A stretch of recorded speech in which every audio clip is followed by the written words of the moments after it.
नहीं, पेमेंट के ऊपर कुछ नहीं कहेंगे आप? नहीं, ऑलरेडी एक आमदार को पेमेंट है तो वो नहीं रोक पा नहीं। एक्चुअली देखो, मैं भाजपा का एक प्रवक्ता भी हूँ। भाजपा के आमदारों ने ये घोषित किया है कि उनके 1 महीने का जो वेतन है वो हम ये राहत फंड के लिए हम देंगे। और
से जो है तो आप खाद्य पदार्थ सामग्री भिजा रहे हैं, क्या कैसे प्रेरणा मिली कि किसका उद्देश्य है ये, किसका आदेश है?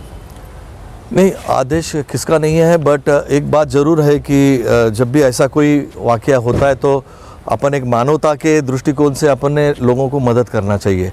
क्योंकि जिस प्रकार कोकण में बाढ़ आई है और इतने लोगों के घर बर्बाद हुए हैं, लोगों के दुकानें पूरे नष्ट हो गए हैं, आज लोग वो रास्ते पे हैं, तो ऐसे अपने बंधुओं को, भाई को कुछ ना कुछ तो भी हेल्प होनी चाहिए।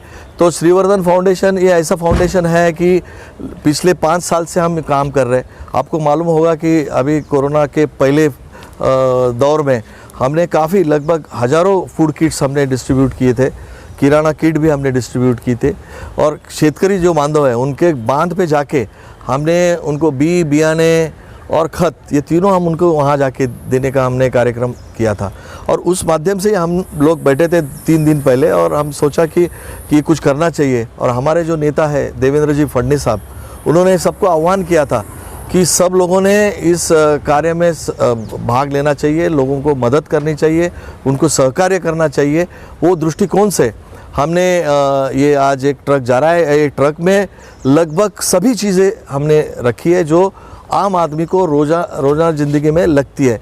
उसमें हमने फूड किट, किराना किट डाला है, चावल है, बाद में उसमें नमक है, मसाला है, उसके बाद क्या बोलते हैं उसको, टूथपेस्ट है, ब्रश है, मोमबत्ती है, माचिस है, और इसके अलावा हमने मैट्स, सिंथेटिक मैट्स दिए। लोगों के घर में सब कुछ सामान नहीं रहा है तो उनके लिए सिंथेटिक मैट्स हमने दिए हैं, जो 6x4 की बड़ी मैट है वो हम मैट दे रहे हैं। और लोगों को कपड़े नहीं हैं, महिलाओं के लिए हमने गाउन दिए हैं, और बच्चों के लिए शॉर्ट्स है, आदमियों के लिए ट्रैक पैंट है, टी शर्ट है, ये सब चीज़ हम दे रहे। पानी भी है उसमें दवाई है, और लेडीज़ के लिए सैनिटरी नैपकिन भी हम उसमें हम दे रहे हैं। तो ये सब चीज़ का ध्यान रखते हुए ये सब हम एक किट बना के हम भेज रहे हैं। और ये हमारे श्रीवर्धन फाउंडेशन और देवेंद्र फडणवीस साहब मित्र मंडल की ओर से एक छोटा सा एक सहकार्य, एक उनके लिए मदद कार्य है। लगभग कितने लोगों तक की मदद पहुँचेंगी आपके अंदाज से? मेरे अंदाज से ये जो मैं भेज रहा हूँ इस पर लगभग मुझे लगता है 1000 लोगों को इसमें से बेनिफिट होगा। कुछ लोगों को अनाज नहीं है तो उनको अनाज मिलेगा, कुछ लोगों को सोने के लिए कुछ नहीं है तो उनको वो मिलेगा, कुछ लोगों को कपड़े नहीं है तो कपड़े है, उसमें सब चीज़ें उसमें हम ये लगो कि 1000 परिवारों को इससे थोड़ा बहुत राहत मिलेगी, ऐसा ये सामग्री है। बीच में एक वीडियो बहुत चल रहा था, मेरे ख्याल से आपने भी देखे होंगे। एक महिला जब मुख्यमंत्री साहब दौरे पे गए थे, एक महिला रो रो कर चीख कर कह रही थी, साहब इस बार भले ही आमदारों की पेमेंट आप काट दे लेकिन हम लोगों तक के मदद पहुंचाइए। आपको नहीं लगता कि आमदारों ने खुद आगे आकर ये कहना चाहिए कि हमारी जो है तो पेमेंट रोक दे और ये पेमेंट जो है तो बाढ़ग्रस्त लोगों तक के पहुंचाए, मदद पहुंचाए? मैं तो ये कहता हूँ कि सब आमदारों ने अब अपने मतदार क्षेत्र से एक ट्रक भेजना चाहिए, क्योंकि ये समाज सेवा है। हम तो खुद के लिए तो हम बहुत कुछ करते हैं, बट लोगों के लिए करने का एक सुनहरा मौका है और लोगों को काम आने का मौका है। भले वो अपने क्षेत्र का वो एरिया न हो तो भी यहाँ से सामग्री जानी चाहिए और जितनी हो सके उतनी मदद उन लोगों को करनी चाहिए। बहुत बड़ा संकट उनमें है और सब ने मिलके अगर उसमें कोशिश की तो निश्चित वो उसमें से बाहर आएंगे। पेमेंट के ऊपर कुछ नहीं कहेंगे आप? नहीं, ऑलरेडी एक आमदार को पेमेंट है तो वो नहीं रोक पा नहीं। एक्चुअली देखो, मैं भाजपा का एक प्रवक्ता भी हूँ।